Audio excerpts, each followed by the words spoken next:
Hey there, so this is E, you're in the E Zone, and I am actually on vacation. I'm in Cancun. I gotta come to Cancun once a year, and I'm actually, un momento. I'll be right.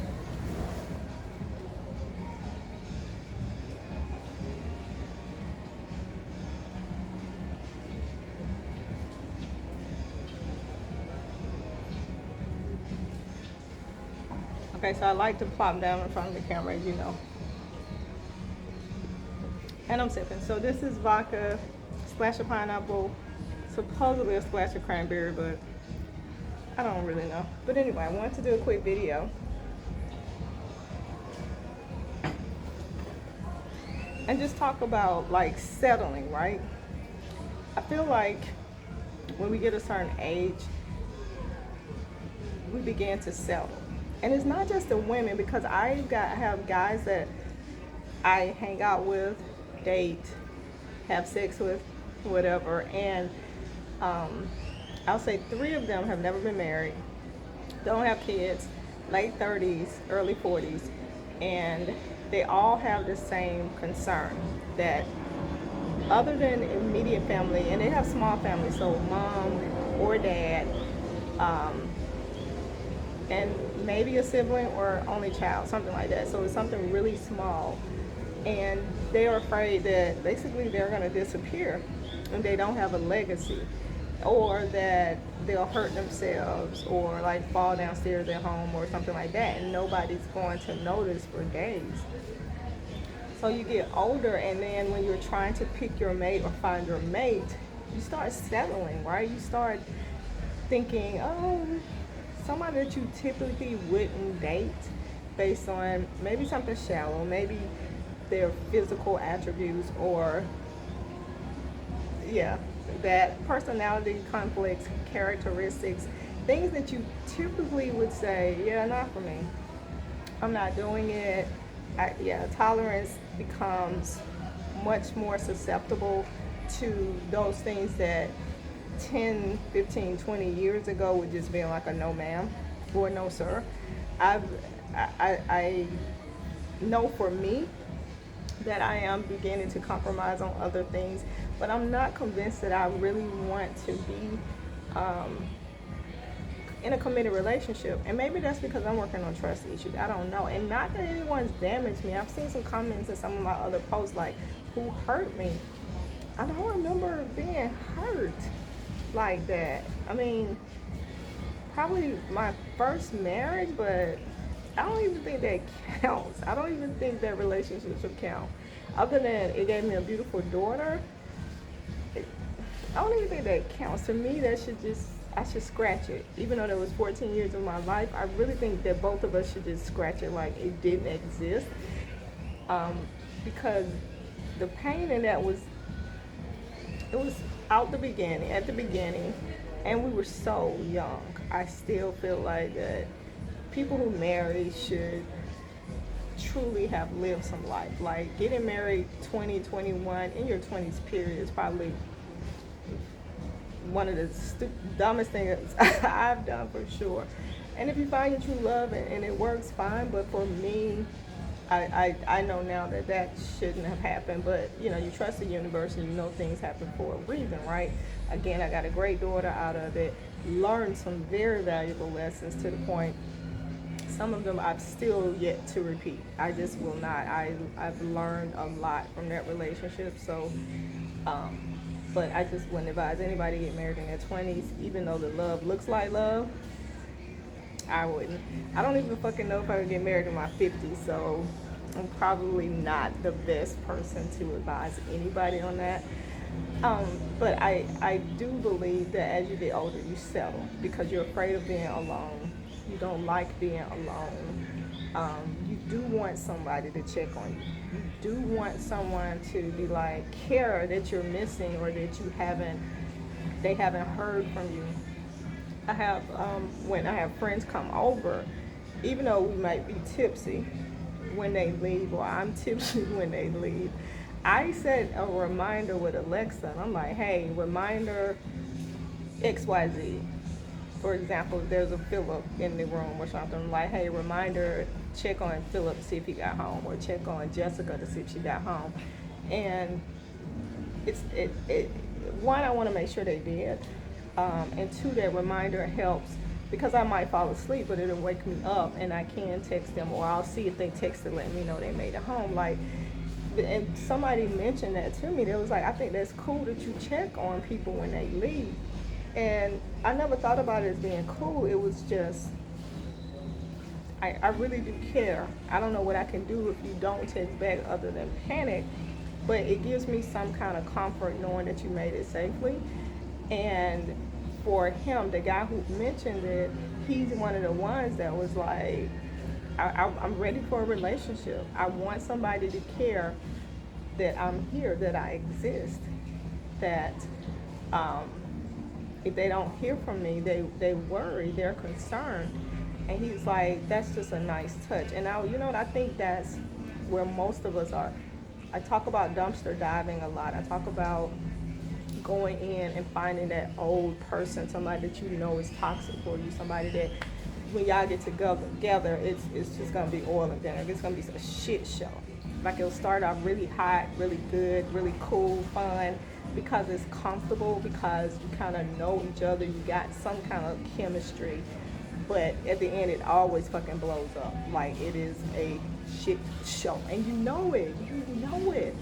So it's like, you know that you are diving, you are planning to go into that dumpster, and you know what dumpster you're going to because you know where that shit lives. You are strategically going in to find that person in that particular dumpster. So it's all voluntary, it's all conscious. It's a conscious decision that you make, but you do it because you're either horny, you're bored, you're lonely, and you're willing and hoping. You're just hoping that this time will be different. At this time, you have missed each other enough, and you've learned some more lessons out there. You figured out there's nothing else out there that no one else compares. As Chris Brown says, she's not you, or she's not me. I'm good. God says. So that's the waiter coming by to see if we want drinks. And I have a swim out pool, so I'll show you guys that too. No, because I don't want to move the camera, but I'll show you before we end. But anyway, so that dumpster diving, I think it's like a safety net, because one, you know that hopefully that the relationship is more mentally toxic than physical, so that they're not whipping your ass or beating your ass, or you're not beating their asses.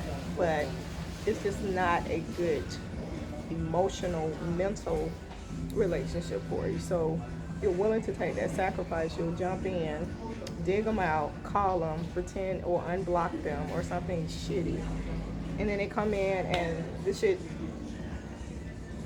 show, another shit show. But you're okay with it until it's over, and then you're like, I'm never ever gonna do it again. But again, I think it's because we're lonely, we're sad, and I am definitely somebody who's done it.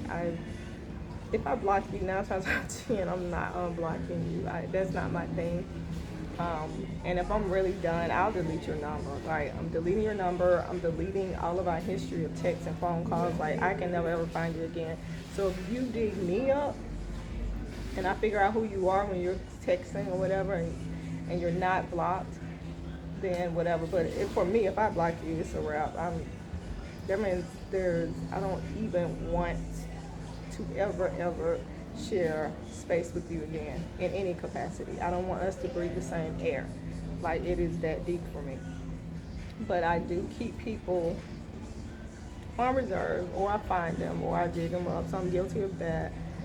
And for me, it's the same thing. It's a shit show. Not that it's toxic to the point that I'm broken or I'm hurt, but it's to the point that I will ghost them and disappear and ignore the shit out of them, because I realize, okay, there's a reason you were in the dumpster. There's a reason I packed you in my car and I put you in the dumpster and threw you away. But I also get why people dumpster dive, why you go back, especially as you get older, because maybe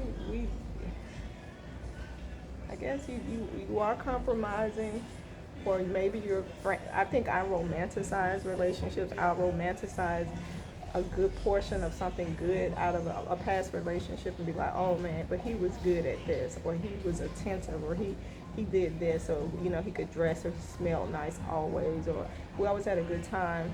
So you romanticize a relationship too, and forget the shitty part. Some kind of way you fool yourself that the shitty parts weren't so shitty, they weren't so bad.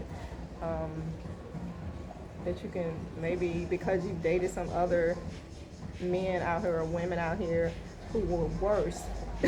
So the past relationship doesn't look as bad or as toxic. And you go back in, you dive right in, and you grab them out and you clean them off, you blow them off, and you dust them off, and you're like, okay, be my boyfriend and girlfriend again. Shit show. Still a fucking shit show. But like, so the people who are watching, and first of all, I forget to do this. So welcome to the E-Zone. And if you're here, that means you're supposed to be here, that we're vibing on the same frequency. I'm Erica with a K. So like, subscribe, and share with your friends and enemies. And I need to do this at the beginning too, don't I? I'm gonna get better at this. But if you're watching and you're single or not, I want to hear all the feedback. What do you think? As you get older, are we settling? Are you compromising more? Are you more open to dealing with shit that you probably wouldn't have dealt with in your 20s and 30s if you're older? And why? Is it because you're lonely? Or are you realizing that the pickings are slim? There's not much variety out here. There's not a lot to choose from. I mean, I'm seeing that too. But then there are some days that I feel really fucking super empowered, and I'm like, fuck it. Like, I'll just continue to have fun. I'll continue to hang out with guys, and if I need a little itch scratched, I will. I don't like having meaningless sex. Like, to me, sex is such an intimate part of life, and you're connecting with them, even with a condom or whatever. It's still a connection. You are connecting with the person just as close as you can get with the person, right? Just physically, where there is an exchange of body fluid or penetration. Again, even with the condom, so you're exchanging that energy, that spiritual connection at a different level. So that's why I'm not great with just having meaningless sex, just getting with somebody just to get that itch scratch. That's probably mostly why I dumpster dive, because I'm horny and I'm looking for someone that I know the sex is going to be good. We already have a connection. We already have a chemistry. So I know that 9 times out of 10, that person is going to be, they're going to pay attention to me. They're going to make sure I'm pleased, and I know how to please them. So it's a sex thing, maybe. And again, I don't know if I'm great with relationships right now. I really don't know what my level of commitment is. I really don't know what my level of commitment is. But weather is beautiful in Cancun. I've been here for 6 days. I leave tomorrow. And I come once a year, so different resorts every time. This one is the Haven Resort. Beautiful resort. Not a lot of entertainment. It's an adult-only resort. I do have a swim-out pool, which, like I said, I'll show you. But they could do better with the entertainment. Like, not a lot of games. I'm used to resorting. I don't give a fuck about a phone party. Like, I don't like the phone parties. That's not my deal. But I feel like there should be more dancing. Like, you're used to the line dancing. They would play the American music, the hip hop. Not here. I also, and then the games, like the nighttime shows, lackluster, underwhelming. They're over before you get there.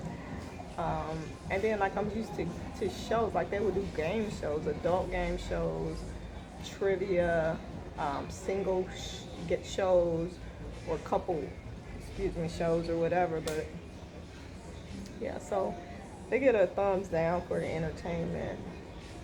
It's probably a great place if you're on a romantic vacation, but I still think even a newlywed couple would get bored there. Like you can only screw so much, and then you want to get out and kind of mingle with people. The staff is phenomenal. Everybody has been super courteous. They keep the grounds clean. They keep the pools clean. Like they thoroughly cleaned the pool twice since I've been here. Like really scrubbing the bottom. 2 or 3 of them coming in. So thumbs up on the resort. But if you're looking for entertainment, this is probably not it. A great campus or resort for solo travelers because the campus is pretty small and you can kind of maneuver safely.